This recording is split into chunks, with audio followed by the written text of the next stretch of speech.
Welcome, Mr. Cooper. Thank you. It's nice to have you here. Thank you for taking your time and offering your services in this regard. Well, thank you. So if you would, please give us some opening remarks. If you would, please confine it to about 5-6 minutes, and then we'll have questions after that. Okay. All right. According to the letter that I was sent, it said stay away from the information that you were already provided, so I'll try to do that. Pertinent information about myself and my background. In the mining industry, which I actually worked in, I was involved in working with the New Mexico Game and Fish. I'm originally from Arizona, but I was in New Mexico on a project. I worked with the New Mexico Game and Fish, tagging elk and building test plots. I worked with the Wyoming Game and Fish on habitat for animals that are in Wyoming that were on our mine sites. I worked with the Utah Game and Fish when I was actually stationed in Utah for a number of activities, including the reintroduction of wolves. And because the Bingham Canyon mine was in a fairly large area that had a lot of animal population, that was one of the pertinent issues that we faced. I have, in my past, lobbied Congress in Washington. I've actually testified in Senate subcommittees. I've been involved in a lot of activities which I think are actually pertinent in that the commission is responsible for dealing with the federal wildlife, federal regulations. I helped write the mining law for the state of New Mexico, so I'm familiar with the way that kind of system works. And I'm currently a hunter education instructor for the commission, for the department. I've taught at Ben Avery, but I've also taught primarily in the White Mountains of Arizona. I've read the introduction, the materials that were provided in terms of the commission duties and responsibilities. I think I understand them fairly well. I think I could fulfill those duties without any problems. I'd be happy to answer any questions. Very good. Thank you, Mr. Cooper. We'll start with the first round of questions from the board, and we'll start with Board Member Kelly. Thank you, Chairman Lane. Good morning, Bobby. We appreciate you taking the time to come in and speak with us. I've read through your bio pretty thoroughly, and it seems like you've had a lot of not only service and work knowledge here in the United States, but worldwide. It looks like you've spent a lot of time in New Mexico as well. One thing I was wondering is if you've had many opportunities to hunt or fish within Arizona to get an understanding of the wildlife we have here in Arizona. And if so, how that might help you fulfill the role of a commissioner if chosen. I moved to San Manuel when I was 6 years old. My father was an avid hunter and fisherman, and I spent a lot of time doing that with him. And my children were all born in Arizona, and as such I spent time with them hunting and fishing. I think I understand the wildlife situation pretty well. It was much easier to hunt when I was a kid because we just bought a license. And now we go through a draw process. But I know what the species are. I love to hunt and fish. I love to particularly hunt elk and deer. I like to hunt turkey. I understand where the species are located. I understand some of the concerns in terms of habitat, loss of habitat. I understand some of the concerns in terms of managing the population of different species of wildlife. It just seems to me that one of the important things that the commission is responsible for is making sure that different species of wildlife never end up on the endangered species list. That should just never occur. So I do think I understand that. I'd be happy to answer anything else that you deem pertinent to that. Yeah, just as a quick follow-up, you might mention a little more thoroughly what species you've hunted here in Arizona. I know you touched on a couple of them briefly. Well, I've hunted elk. I've hunted both whitetail and mule deer.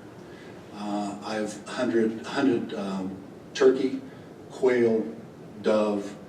I haven't hunted any of the more exotic animals. Actually, I've never been successful in drawing anything for them. But primarily that's it. I've fished almost all the different species of game fish. Great, thank you. No further questions. Thank you, Member Kelly. Member Chilton? Thank you very much, Mr. Chairman. Welcome. Thank you. We're happy to have people who apply to this board for recommendation for the commission, so thank you. As you well know, in the mining industry, parts of the work that you deal with daily is either with the federal government through Fish and Wildlife or through BLM or through one of the other agencies, and then with the state of Arizona with the management of game and wildlife. And how do you see the relationship between those two differently located bodies?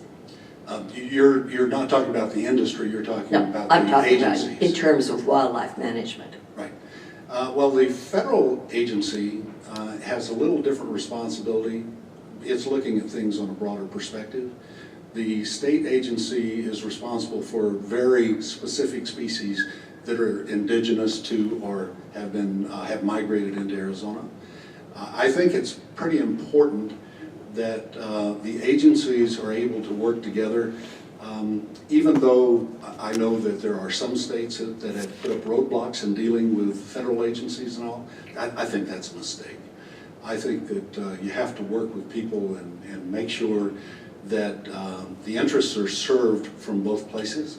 And really, I think it has to be very open dialogue between the agencies working together to actually accomplish goals that should marry each other. Thank you. You're welcome. Thank you, Member Chilton. Mr. Cooper, I would want to just ask, how do you see your background and your experience in all areas of your life and business, how that would affect the Game and Fish Board, their members and in their mission? How would you think that would be, how would that lend itself to advancing the mission on the overall? Well, my experience, I've worked in an industry that has an impact on lands, species of animals, various populations. And so we had to deal with them, and the way we did was open dialogue with people and actually invite them in. We had a very good relationship with agencies, with the NGOs in some of the places that I worked. I have hunted and fished all my life, so I understand the hunting and fishing side of it. My father was a conservationist, if you will. He grew up at a time that where they didn't have much and they had to take care of things, and he drilled into me throughout my life the importance of obeying laws, regulations, taking care of things, not doing something wantonly where you actually, for lack of a better term, kill something and not want it. I was always taught you kill something, you eat it, and or else you don't kill it. And I think that my experiences of dealing with agencies, of dealing with the federal government, of dealing with state governments and local governments would be helpful to the commission. I think my experiences in terms of actually applying that to the work that I was doing, because we always had to be concerned about reclamation, types of reclamation, habitat for animals, that reclamation was sustained. So I have a very good understanding that. I also understand the need for money, because in order to move the commission's missions forward, you have to have adequate monies to do that. And I know that the state is strapped. So I know that there are monies that are available from the federal government and from other means that we would have to identify and pursue to make sure that we can actually accomplish the missions that we have. Very good. One small follow-up I would ask, and that is, as environment and in technology, and frankly in our urban versus rural, and as that changes, any thoughts as to how to adapt, or how you would adapt in your thinking, or have in the past? Well, we've had to change our mind. When I was in industry, we had to change our mind quite a lot in terms of of the urban societies and the expansion of cities and towns and the rural groups, so that we didn't impinge on other groups, and we left adequate space for protection and all. As with everything in life, things change. And with change, you have to be able to adapt. So I don't know that I can specifically tell you what I would do in terms of my personal thinking, but I've always had to adapt because things change constantly, and you have to recognize other group interests and try to plan for and accomplish those interests along with what you're trying to do. Thank you. Thank you very much. Member Townsend. Thank you very much for being willing to serve. You started to go there a little bit on the revenue sources of the department. So my question is, with current revenue streams not projected to keep up with the base funding requirements, just to keep the current agency programs and services intact, what ideas or concepts have you contemplated about driving new revenue to the department? Well, the department has a number of available streams of revenue. Of course, you have programs that you can tap into for the federal government, and they can fund certain things. That has limitations. Obviously, the state has limitations because there's a lot of competing demands within the state for revenue to be used for different things, for education, for protection, for law enforcement, for development of new and better things throughout the state. And so not enough available money is there for the commission. There are a lot of people that I have been involved with in the past where they are actually willing to put monies into the state for specific things. So it would be gifts or, somehow people that are fairly wealthy, organizations that are fairly wealthy, are willing to put money in for sustainability of wildlife, for wildlife department, goals and objectives to accomplish things.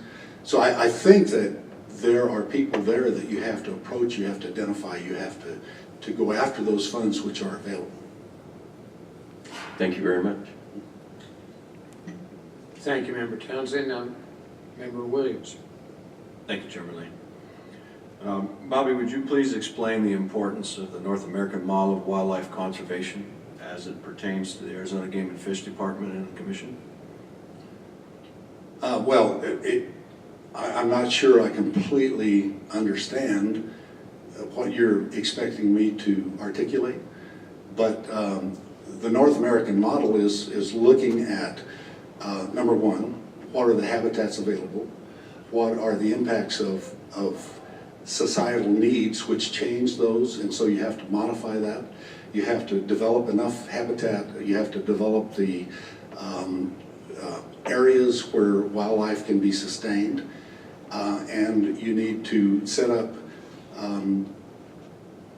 rules and regulations which both accomplish that and protect the wildlife and guarantee movement of species, hunting of species, which would allow for maintenance of the species in light of changes in the country. Thank you. Thank you, Member Williams, and we'll go back to Member Kelly. Bobby, my second question for you pertains to the ever-increasing population of wild horses and burros throughout Arizona. If you were involved on the commission, have you got any suggestions on what could be done to help control their numbers, which have caused a lot of damage to riparian areas here in the state, as well as detriment to our indigenous wildlife species?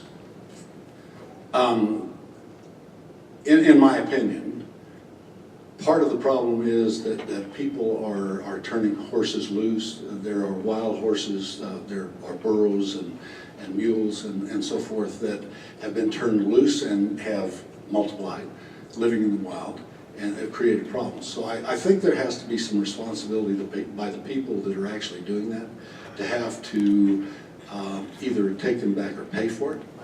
I think that additionally, it's a hard thing, but I think the numbers have to be both reduced and certain groups of them moved so it doesn't damage habitat, riparian areas that you were discussing, you know, where you have water issues, and also private lands. Thank you. Thank you, Member Kelly. Member Chilton. Thank you very much, Mr. Chairman, and thank you for being present. We appreciate it. As you're probably aware, much of the area of the state of Arizona that is not cities is part of the grazing and ranching, either sheep ranching or cattle ranching, historic in Arizona, just as mining is historic to Arizona. And those persons manage extensive tracts of land and habitat for wildlife with water and salt. And they also control tracts of private land. So how would you advance the efforts of the Game and Fish Department and the Commission to encourage the granting of access to remote areas when the only access is through private land? How would you encourage those landowners to grant that access? Well, part of the lever that the commission has for private landowners, ranch holders, and others to grant passing through their property to reach other lands is actually making those other lands available to them.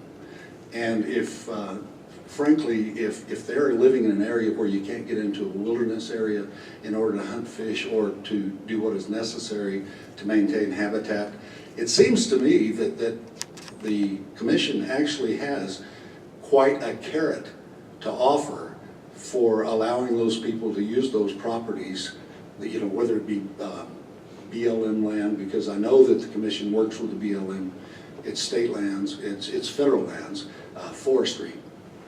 I think that there's a carrot to actually cause them to come to the table to make access available to get to those different parcels of land. And I think you have to use it. I'm familiar with certain areas where ranchers in particular aren't too happy about sharing access, you know, and I can think of one case where I was in Unit 28, where a rancher said, I'd be happy to give you access, you have to pay me a certain amount of money in order to get across. Well, I think that's a problem. I think that that actually is an idea for the Game and Fish to work something with them where if they feel something's being damaged, they can get a certain amount of money, but the Game and Fish Commission can also get a small revenue stream from that. But I think that's the only strength that the Game and Fish Commission has to get them to cooperate. In some cases, some of the ranchers and landowners that I've dealt with are very cooperative. All they ask is you take care of their property, you close gates, if you find a gate open, you leave it open. If it's closed, you leave it closed. You tell them what you're doing and you stay away from their livestock or whatever it is. Most people in Arizona are fairly good about that. There's a few that are not. But I think there's some innovative things that could be done to cause them to be more accepting of making access available. I think you answered the follow-up when you made your last few sentences about the causes of occasional closing off of the private lands. But how do you recommend that the commission and the department better collaborate with those landowners? I don't understand the term carrot, so I'd be happy to hear what you meant. Well, what I meant by carrot is carrot and stick. If you offer them an incentive, the carrot is an incentive to do something to help the department and to open up access to lands. That's all that meant. In terms of dealing with those people, there are a lot of, unfortunately, hunters and other people that access public lands that aren't very thoughtful in the way they deal with private property and with personal possessions on private property.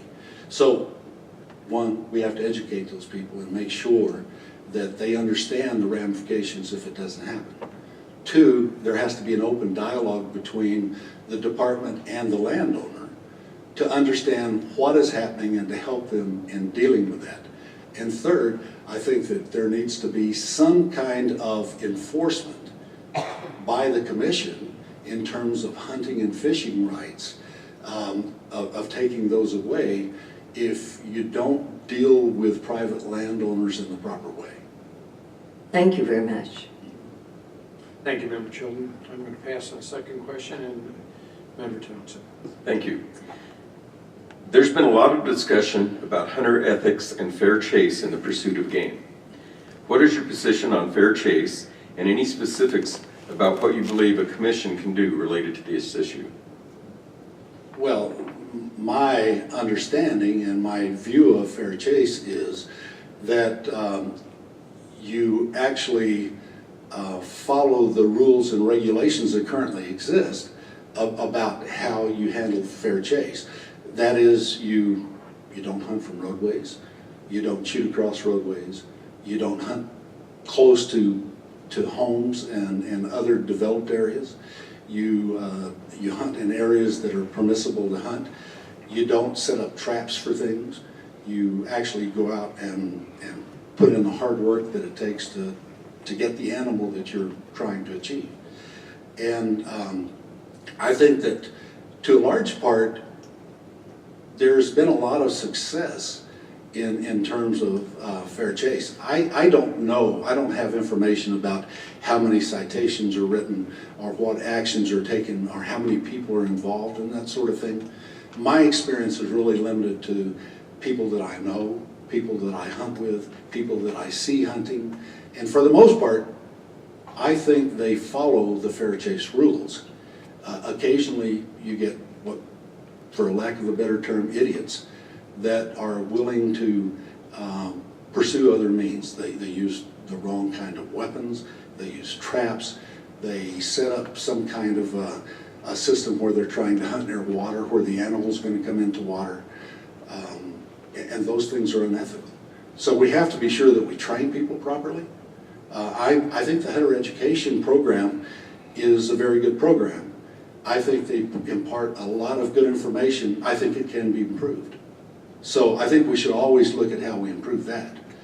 But I also think that, and let me just say that part of the problem with the Game and Fish Department as it is because there are limited funds, there are a limited number of people available to actually be out there enforcing laws. And I wish we had the money to have more people in the field that could enforce the laws. Okay, I'd like to follow up a little bit. I appreciate your comments. A little bit more about along the line of technology is increasing and changing daily, and some of the use of some of this new technology may need to be addressed as it's being developed. What are your thoughts on What kind of technology? For example, drones, trail cameras, drones, different things like that. Well, I'm a fan of trail cameras. I'm a fan of anything you could do electronically to determine whether somebody's entered an area, and so that you know, so that somebody that's actually enforcing will know the kind of traffic that's going on. And I'm not a big fan of drones for a whole lot of reasons, but I think there are uses for drones. My concern with drones is more in populated areas. I just think they create problems. Thank you. Thank you, Member Townsend. Member Williams. Thank you, Chairman Lane. Bobby, how does the public trust doctrine pertain to the Arizona Game and Fish Department? Can you explain a little more of what you're asking?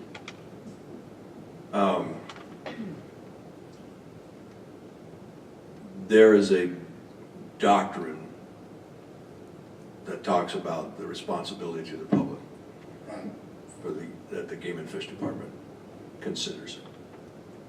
Okay. And your original question, could you repeat that again, please? How does the public trust doctrine pertain to the Arizona Game and Fish Department? Well, the Arizona Game and Fish Department has a lot of responsibilities. And a lot of those deal with handling the public, imparting enough information, what responsibilities the Game and Fish Department have, along with the responsibilities of the public. And I think the key to everything is communication. Thank you. No further questions. Very good. Thank you, Member Williams, and that does complete our questions in this interview process, and we want to thank you again very much for offering up your time and your application. Thank you. Thank you for your consideration. Thank you so much. It was a pleasure meeting you all. Nice to meet you. Thank you. Thank you for your time.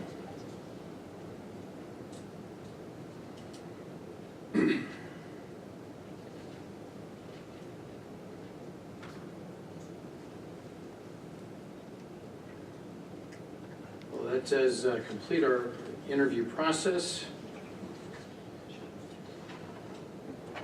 We'll now move to the point of collective selection. Now, I think it was previously indicated that we have a total of 20 points each to assign to the candidates that we've listened to today, with no one candidate receiving any more than 8 points from one individual member of the board. And so with that, I think we'll just, if you're prepared to, and I'm asking now the members of the board if they're prepared now to submit those ratings, we'll go ahead and start again, if it's all right. Member Kelly. Mr. Chairman, Yes. we generally write these down on one of these papers, Oh. and then Ms. Leavenworth will announce, she and Linda Pollock add it all up. We trust their adding, and make an announcement. All right, very good. So for each of the candidates then, if we'd use the post-it note, as we just indicated, for each of the candidates giving a rating of one or the other. I don't believe there's any need for us to necessarily sign this, or is that part of the process? Mr. Chairman, I'd like to ask Ms. Pollock. I do believe we have to, because this is a public body and a public vote, identify who votes in the House, so our name will need to be on these. Yes, your name needs to be on your Okay, very good. All right.